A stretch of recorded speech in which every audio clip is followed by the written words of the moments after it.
guys ng isda. Anong ginawa dito para hindi maging malansa? Yung kasal, tinanggal yung mga dugo. Pero may mga dugo pang may iba. Kasi si daddy kung nagkakatay ng ganito, pinatay niya ng kagabi. Ito guys, makapal. Laman. Guys, yun yun. Para walang tutulo.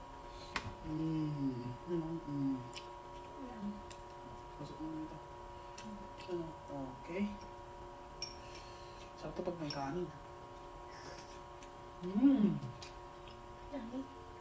Silog ka? Tamis! Tamis ng isda. Legit. Kailan na ako? Pangatlo mo na yan. Pangatlo ko to. Eh di tag-tatlo tayo. Hmm.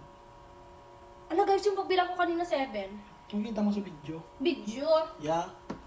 Unsa malay ko. Ayun, ibig sabihin. Hindi ko alam. Ito na lang, mag-last bite tayo. Ikaw na lang mag-last bite. Okay. Siya na lang mag-last bite. So guys, last bite tayo. Kita mo dun.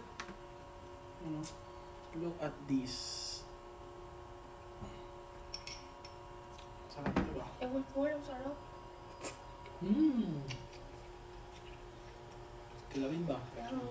Last bite na tayo, guys! Tagal lang ulam namin, pinabili ni mama. Lechong manok. Yes. Sisasabay ko yung kilawin para masarap. So guys, ayan siya. Last bite na tayo. Naiiyak ako kasi last bite ko na. So, sasaw natin yan. Yan.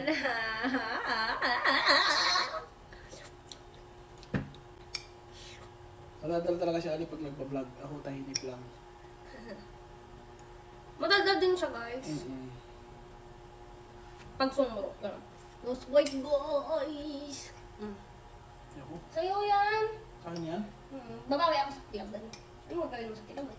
Ano? Sa'yo yan. Sa'yo ito. Joke. Siyempre akin to. Hindi ako makakapayag, di ba? So, last bite ko, guys. So, napakaya ko doon Nalig ka na magkila ka. masarap siya, guys.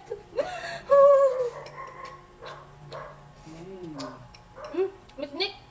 Tinik? Wala? Hindi may alam. Ha? Ang harap niya, guys. Promise. Promise. Yummy. Yes.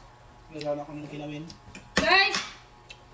Mamaya yung ipapakita ko sa inyong kilawin, mas masarap yun.